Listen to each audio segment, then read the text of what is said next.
Hello, my name is Jeff Steiner. I'm the Executive Director of the Dad's Resource Center. This is the third in a series of videos that we've done for folks who have been served with a PFA here in Center County.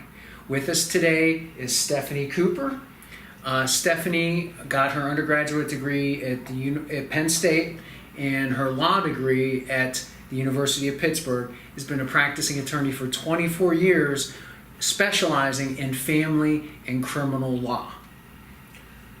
Thanks, Jeff. Thanks for being with us, Stephanie. Certainly. I would like to be able to provide some information to folks who have been served with the PFA to let them know what to expect when I am in my office and someone makes an appointment to see me about a PFA. I have them come in. When we are on the phone, typically what I will tell them to do is to reiterate what they've already been told by the Sheriff's Department, which is they're to have absolutely no contact whatsoever with the person who has had the PFA and petitioned for that protection. It's if you violate a PFA in Pennsylvania, whether that's a telephone call, whether that's a text message, whether that's an in-person contact, that is punishable by up to 6 months in jail and up to a $1,000 fine, plus a continuation or a longer period of time for that PFA order to be in place. So when someone then comes to see me, hopefully that is prior to the hearing that is supposed to take place within 10 days.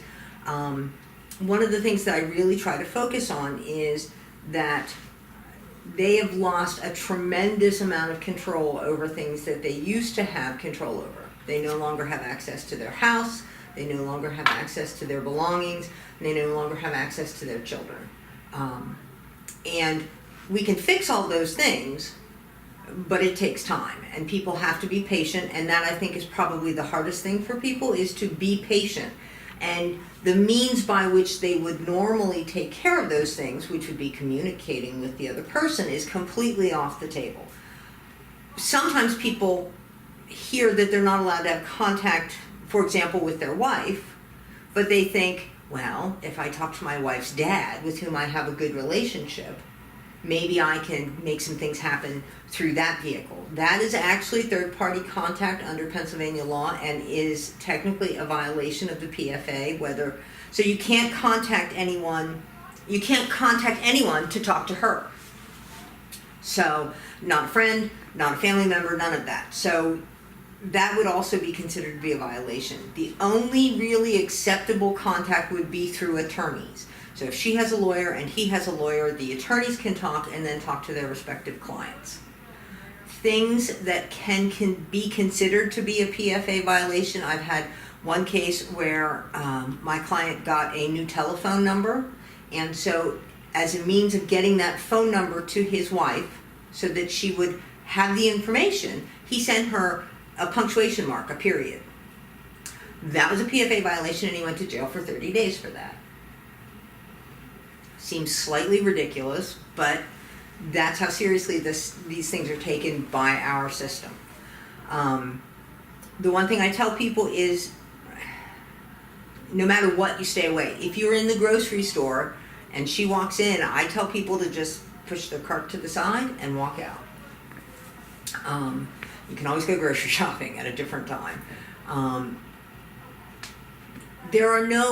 popular misconception, I think, is that people believe that there are time limits or space limits with a PFA. Like, I can't be within 100 feet of you if you have a PFA against me. That is not accurate. It is considered to be a no contact provision. So you can be in the same place as someone, you just can't have contact with that person while you're there. Now you can't go to now there are specifics in the order: residence, school, employment, places of employment. You can't go to those places. So if your wife has a PFA on you and she works at an office at Penn State, you cannot go to that office at Penn State. That doesn't mean you can't go to the creamery to get ice cream as long as she doesn't work at the creamery. But you just really have to be careful. Better safe than sorry is the way I always feel about it. So it's not worth the jail time and it's not worth the fine. They can be very unforgiving with violations of PFAs. Absolutely. Sometimes a first violation, if it's just a text message, somebody will get off with probation But after that, it's 30 days at a time, and if you violate more than once, you're looking at 6 months in jail. And it's hard to get work release if you have if you're incarcerated for a PFA violation, because it's considered to be domestic violence, which then takes you out of eligibility for work release, which means you lose your job. Yes. Which then doesn't make sense for anybody, because then if she's relying on you for support and you've lost your job because of a stupid PFA violation. Now certainly there are real PFA violations and people who are scary to be around and want to scare someone, and that certainly is a different matter. But in my experience, a lot of PFAs, I think I'd probably like to back off that statement a little. I don't want to say a lot of PFAs don't have an actual basis in fact, because I think they do. However, sometimes people will use a PFA to gain control of a situation. And they shouldn't, but they do. So those situations are particularly ones that people need to be careful of. The important point of emphasis there, though, is even if that is the case, people still need to understand the seriousness of the order. And like you said, better safe than sorry. Absolutely. That order is set in stone, and it's inviolate. You cannot, even if you're sure that you didn't do anything to warrant that PFA order against you, you absolutely can have no contact with that person. And that's particularly difficult, I think, when it comes to children and to people's belongings. With regard to kids, at that first hearing, that 10-day hearing, fairly frequently we will work out some sort of temporary custody arrangement. If there are allegations that involve the children, sometimes those arrangements need to be supervised, like the time that you spend with your kids may be supervised. It's a good idea to come to that hearing with someone in the back of your head that you'd be comfortable with as a supervisor for a visit, whether that's one of your parents, a close personal friend that's a friend of both you and your wives, or the mother of your kids. And people chafe at that. They don't want to spend time with their kids with a supervisor, but it's just the way it is, and it's better to see your kids with a supervisor than not to see them at all. And it's better to see your kids with a supervisor that you've chosen as adverse to a supervisor at the Child Access Center. Those visits are in a visiting room. It's somewhat sterile. And again, it's better than nothing, but it's not as good as being able to take your child or to meet with your child at your parents' house and hang out for the day, obviously. But in the interim, if the order includes children, yes, under the order, the protection order, then what is the status until that hearing relative to being able to have contact with your children? No contact with your children at all. And sometimes that's really super difficult. If you're in the grocery store and your wife and your kids walk in, and let's say your child is 3 or 4, your kid wants to see you. So they're going to run up to you and they're going to give you a hug and everything else. And you obviously can't like shove your kid away from you, but what you can do is you can say, "Hi honey, I love you, I'm on my way out the door." Hand the child over to mom and get out the door. That's the best way to handle something like that. Some people find that, particularly folks who are mechanics, people who are self-employed and do construction, sometimes may have the tools of their livelihood at the marital residence.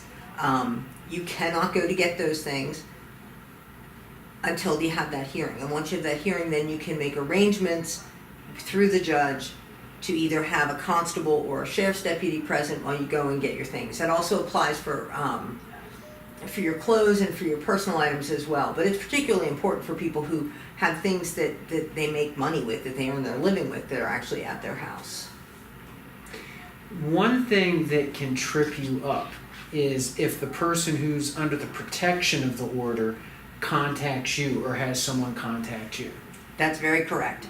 It doesn't, and it's a popular misconception. A PFA does not go both ways.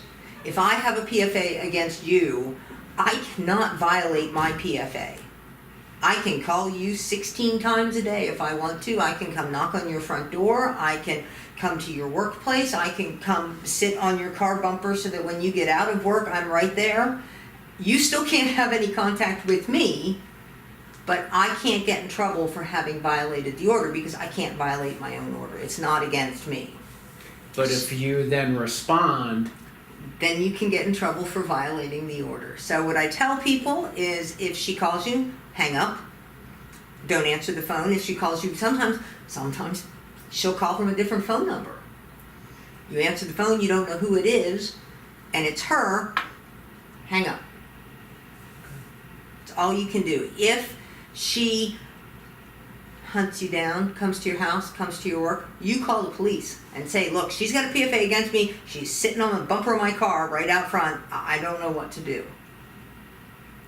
And leave it up to them to tell you what to do. So you have the option yourself of relying on law enforcement to help keep you safe. Absolutely. And it's not that she's going to get in trouble, and it's not that she's going to get arrested. Like, there's that $1,000 fine and 6 months in jail doesn't apply to her, but they will come and tell her to stay away from you. Okay. All right. Good to know. One thing that is highly prevalent today that I think, again, people get tripped up on is social media. I have a good friend who says that Facebook is the devil. I think that's probably fairly accurate. Stay off social media. Don't like her pictures. Don't comment on her pictures. Don't post memes on your Facebook page about how the system sucks and your ex is whatever. All of those things are violations of the PFA. Don't put anything on, and all forms of social media. Don't put anything on Twitter. Again, I had someone who had his own, he had a blog online. It was his own personal blog.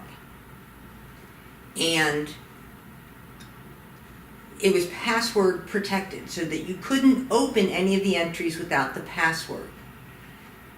He wanted to share with me a record of the amount of times that his wife had called him during the pendency of the PFA as a means to show, look, she has this PFA against me, but she calls me 5 or 6 times a week. So he did a spreadsheet that showed how many times she called. He called it, and I'm not going to use her real name, but he called it Susan Calling. That's all it said, was Susan Calling. And his wife's name was Susan. And I was the only one who had access to it because I was the only one who had the password. She Googled him, found the blog, found the entry that said Susan Calling, and reported it to the police, and he went to jail for 6 months for that. So you gotta be really careful. So in your experience, are there any other common mistakes that people can make? Most of the time, the biggest mistake people make is when someone contacts them, and the lengths to which people go can be crazy. I've had people who their wife has called them and said, please come over, I miss you, I want to see you, I love you. Monday I'll get rid of the PFA, and it's a Friday night. So Friday night he goes over, they have a wonderful time, everything's fantastic. Saturday, everything's fantastic. Sunday they get into an argument about politics, and she calls the cops, and he goes to jail. So it's one of those cases where where the paper has to come first. The court order has to come first. Once the court order is gone, if indeed it does go away, that's when you can start having those other contacts. Other places that people screw up, and I just had a thought, and it went, of course, right out the window.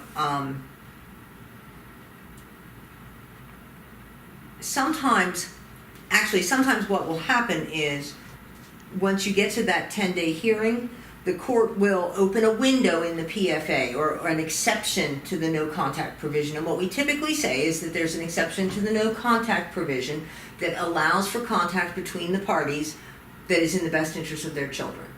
So if little Susie's climbing a tree and falls out of the tree and breaks her arm, mom can call dad, dad can call mom and tell her. So there would be an exception to the no contact provision that would allow contact so that mom and dad can communicate about the children. Sometimes it's specified that communication is in writing, either via text message or via email.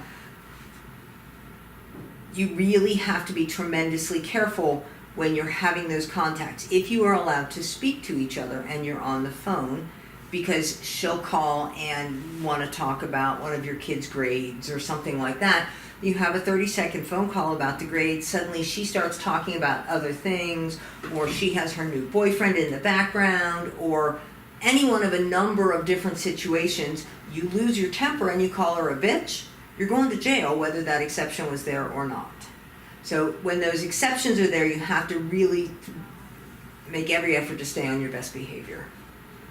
Okay, all right. Any final thoughts?